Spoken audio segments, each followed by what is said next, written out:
नमस्कार, हिमाचल न्यूज में आपका बहुत बहुत स्वागत है। चलिए शुरू करते हैं आज की 10 फटाफट बड़ी खबरों से।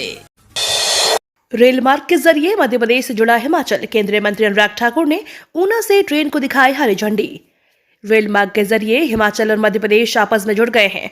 इन ऐतिहासिक पलों के गवाह रेलवे स्टेशन ऊना पर सैकड़े लोग बने। केंद्रीय मंत्री अनुराग ठाकुर ने ऊना, हिमाचल और इंदौर के बीच सप्ताह में 2 दिन चलने वाली इस ट्रेन को हरी झंडी दिखाकर विधिवत रूप से रवाना किया। वहीं अनुराग ठाकुर ने ऊना रेलवे स्टेशन पर फुट ओवर ब्रिज का रिबन काटकर उद्घाटन किया। इस पुल का जायजा उन्होंने भी लिया। इस फुट ओवर ब्रिज के बनने से यात्रियों को काफी सुविधा होगी। राष्ट्रीय देवभूमि पार्टी 4 लोकसभा सीटों पर लड़ेगी चुनाव। रोमित ठाकुर हमीरपुर से लड़ेंगे। राष्ट्रीय देवभूमि पार्टी के संस्थापक और राष्ट्रीय अध्यक्ष रोमित सिंह ठाकुर हमीरपुर लोकसभा सीट से चुनाव लड़ेंगे। राष्ट्रीय देवभूमि पार्टी की संसदीय कमेटी ने उनके नाम की घोषणा की है। इस दौरान बिलासपुर में पार्टी कार्यकर्ताओं ने पटाखे फोड़े और मिठाइयां बांटी। बिलासपुर में आयोजित पत्रकार वार्ता में राष्ट्रीय देवभूमि पार्टी के प्रदेश अध्यक्ष जयपाल चंदेल ने कहा कि पार्टी की संसदीय कमेटी ने निर्णय लिया है। इसके अलावा हिमाचल की अन्य 3 सीटों पर भी पार्टी चुनाव लड़ेगी। चलती फिरती लैब में होगी खाद्य वस्तुओं की जांच, केंद्र सरकार ने भेजी गाड़ी। हिमाचल प्रदेश को खाद्य वस्तुओं के सैंपल की जांच को लेकर आधुनिक सुविधाओं से लैस पहली चलती फिरती लैब मिलने वाली है। इसको लेकर केंद्र सरकार की तरफ से हिमाचल को पहला वाहन भेज दिया गया है। हालांकि अभी तक इस वाहन में बनाई गई लैब शुरू नहीं हुई है। इसके लिए अभी स्टाफ और अन्य औपचारिकताओं को पूरा किया जा रहा है, जिसके बाद लैब में कार्य शुरू हो जाएगा। वीरभूमि के पूर्व सैनिकों के लिए बड़ी मंजूरी। अब भोरंज और गगरेट में ECHS पॉलीक्लिनिक। सूचना मंत्री अनुराग सिंह ठाकुर ने वीरभूमि के पूर्व सैनिकों के लिए बड़ी मंजूरी के रूप में अब भोरंज और गगरेट में ECHS पॉलीक्लिनिक के मंजूरी की जानकारी देते हुए प्रधानमंत्री नरेंद्र मोदी और रक्षा मंत्री राजनाथ सिंह जी का आभार प्रकट किया। अनुराग सिंह ठाकुर ने कहा कि अब जल्द हमीरपुर संसदीय क्षेत्र के भोरंज और गगरेट विधानसभा में टाइप D ECHS पॉलीक्लिनिक खुलेगा। पॉलीक्लिनिक के पूर्व सैनिकों की पुरानी मांग थी। हमने हाल ही में रक्षा मंत्री के सामने इसे रखा, जिसे मोदी सरकार ने पूरा किया है। इस निर्णय को पूर्व सैनिकों को बहुत ही लाभ मिलेगा। टीबी के खात्मे को हिमाचल तैयार, मंडी से अभियान का आगाज। टीबी रोग मुक्त हिमाचल प्रदेश कार्यक्रम का शुभारंभ मंडी से निदेशक स्वास्थ्य सेवाएं डॉक्टर गोपाल बैरी ने किया। इस अवसर पर डॉक्टर गोपाल बैरी ने कहा कि इस टीके को लगाने से व्यक्ति को क्षय रोग से कम संभावना होती है। बताया गया है कि विभाग द्वारा पहले से पात्र व्यक्तियों की सूची बना ली गई है, जिन्हें यह खुराक उनकी सहमति के पश्चात समीप के स्वास्थ्य केंद्र में दी जाएगी। बागियों पर बरसे मुख्यमंत्री सुक्खू, बोले गद्दारों को माफ नहीं करेगी जनता। मुख्यमंत्री सुखविंदर सिंह सुक्खू ने प्रदेश के लोगों से आह्वान किया है कि जो राजनीतिक दल लोकतांत्रिक प्रणाली को धन बल से कमजोर कर रहे हैं, उन्हें लोकतंत्र के महापर्व पर करारा जवाब दे। वह कांग्रेस के 6 बागी विधायकों पर भी जमकर बरसे। उन्होंने कहा कि यह विधायक पार्टी चिन्ह से चुनाव जीत कर आए थे। अगर कांग्रेस पार्टी का चिन्ह ना होता तो कभी भी विधायक नहीं बनते। अब इन 6 विधायकों ने रात को हमारे साथ खाना खाया और सुबह नाश्ता भी किया, लेकिन अपना वोट भाजपा को दिया। ऐसे गद्दारों को जनता कभी माफ नहीं करेगी। चुनावी साल में हिमाचल में महंगी नहीं हुई बिजली, बीते साल की दरें ही रहेंगी लागू। हिमाचल प्रदेश विद्युत नियामक आयोग ने वित्त वर्ष 2024-25 के लिए राज्य विद्युत बोर्ड के लिए बिजली शुल्क के आदेश जारी कर दिए हैं। आयोग के अनुसार प्रदेश में इस वर्ष बिजली की दरें नहीं बढ़ाई गई हैं। राज्य सरकार सब्सिडी देकर अतिरिक्त खर्च उठाएगी।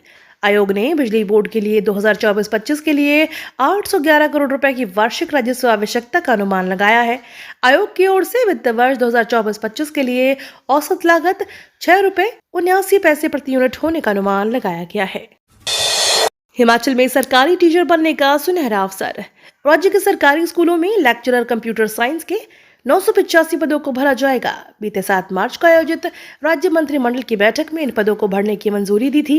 वीरवार को सचिव शिक्षा राकेश कंवर की ओर से इस संबंध में आदेश जारी हुए हैं। सचिव शिक्षा विभाग की ओर से निदेशक उच्च शिक्षा विभाग को भेजे गए पत्र में कहा गया है, इन पदों को भरने के लिए जल्द ही सभी तरह की औपचारिकताओं को पूरा कर लिया जाए। पेट्रोल और डीजल हुआ सस्ता, शिमला सहित प्रदेश में नए दाम लागू। आम चुनाव की घोषणा से ऐन पहले सरकारी तेल कंपनियों ने पेट्रोल और डीजल के दामों में प्रति लीटर 2 रुपए कटौती की घोषणा की है। शिमला शहर के विकास नगर पेट्रोल पंप के प्रबंधक संजू ढडवाल ने बताया कि नए रेट 15 मार्च की सुबह 6 बजे से लागू हो चुके हैं। अब पेट्रोल 94 रुपए 99 पैसे व डीजल 87 रुपए 8 पैसे प्रति लीटर बेचा जा रहा है। अब नहीं चढ़नी होगी जाखू मंदिर की सीढ़ियां, लग गए एस्केलेटर। हिमाचल प्रदेश के शिमला शहर में स्थित प्रसिद्ध जाखू मंदिर के लिए अब एस्केलेटर लगाए गए हैं। सीएम सुखविंदर सिंह सुक्खू ने एस्केलेटर का उद्घाटन किया। जानकारों के अनुसार जाखू मंदिर से करीब 100 मीटर नीचे पिन गेट के पास से एस्केलेटर लगाए गए हैं। 9 करोड़ की लागत से इन्हें बनाया गया है। हर घंटे इनके जरिए 6000 व्यक्ति मंदिर तक पहुँच सकते हैं। प्रदेश में एक्सीलेंस स्कूल कॉलेज की लिस्ट जारी। 850 स्कूल कॉलेजों को मिला एक्सीलेंस का दर्जा। प्रदेश सरकार ने एक्सीलेंस स्कूलों की और कॉलेजों की लिस्ट जारी कर दी है।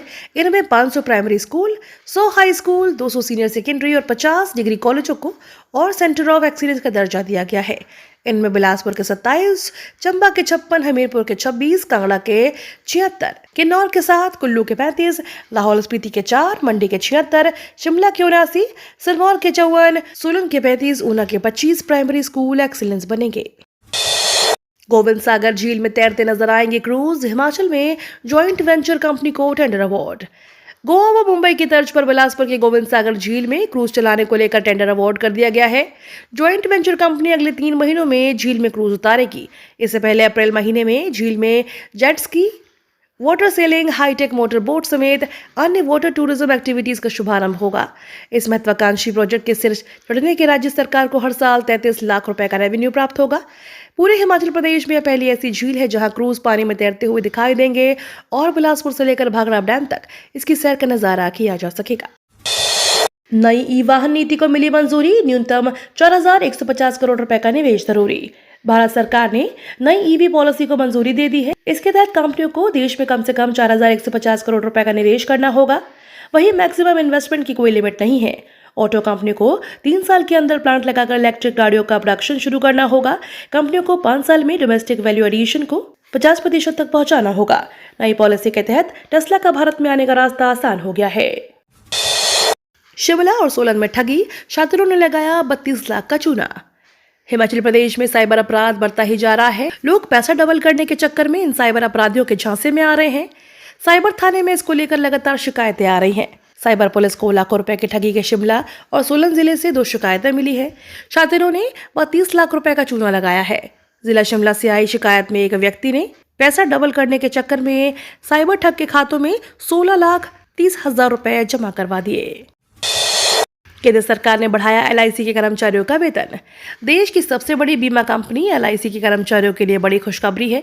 सरकार ने LIC के कर्मचारियों के वेतन में 17% बढ़ोतरी को हरी झंडी दे दी है।